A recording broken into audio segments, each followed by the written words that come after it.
sauti ya upepo airinga na itala huzuni, Iringa baridi, Gangilonga kumenuna. Neema, roho yako ipumzike, yeah.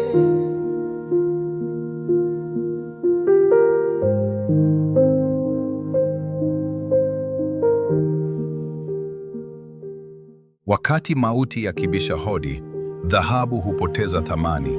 Je, msamaha wa dakika za mwisho unaweza kufuta miaka 10 ya maumivu? Mimi ni msimulizi wako, Victor Rashid. Leo ninakuletea hadithi ya kusisimua na yenye mafunzo mazito. Hadithi ya mwanamke aliyepambana na kivuli cha utajiri. Karibuni kwenye Kivuli cha Dhahabu. Sura ya 6. Alfajiri ya Gangilonga na urithi wa neema.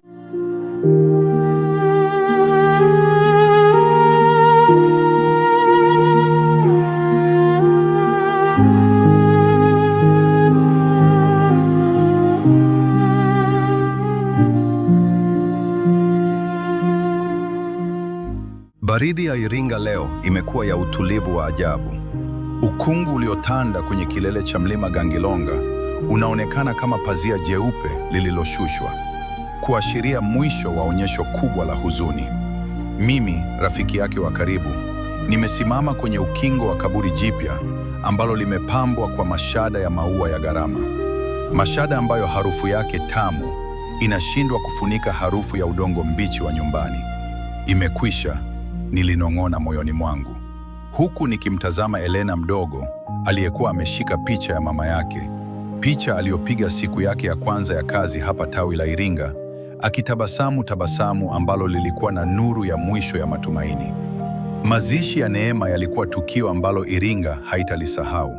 Silas alikuja kwa kishindo kile kile cha dhahabu, lakini katikati ya ule utajiri, Silas alionekana mdogo, alionekana mwanaume aliyeshindwa.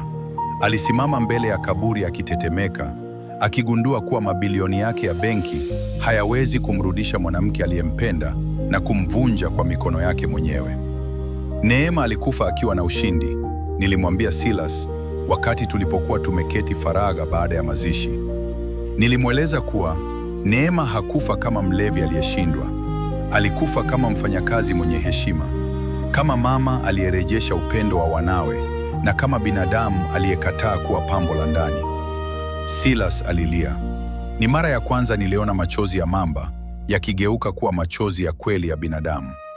Alikiri kuwa hasira yake ya kumfungia milango ya kazi ndiyo iliyopanda mbegu ya mauti. Lakini urithi mkubwa wa Neema uliishi ndani ya watoto wake. Silas alitimiza ahadi yake ya mwisho.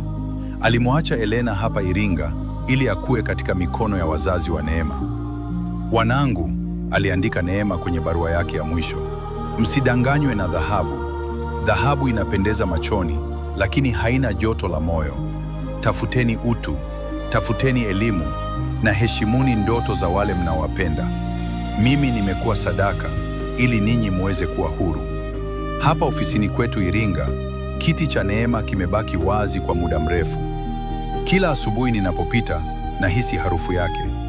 Sio ile harufu ya pombe ya siku za mwisho, bali harufu ya ujasiri wa mwanamke aliyekataa kukata tamaa.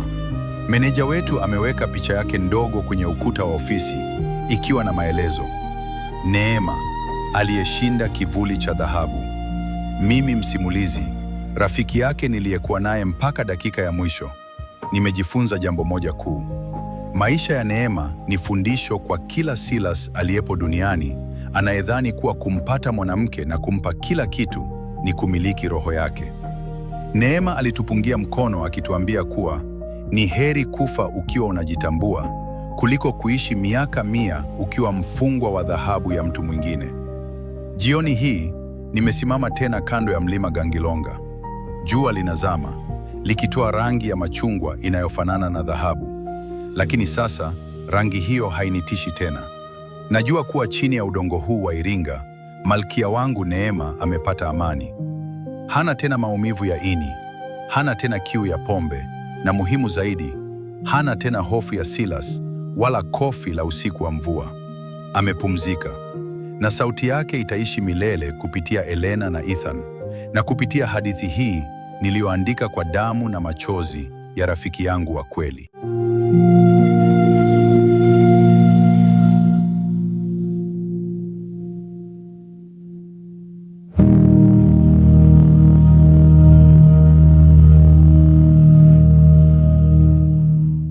Tumefika tamati kwa leo, lakini safari ya hadithi hizi ndiyo kwanza inaanza.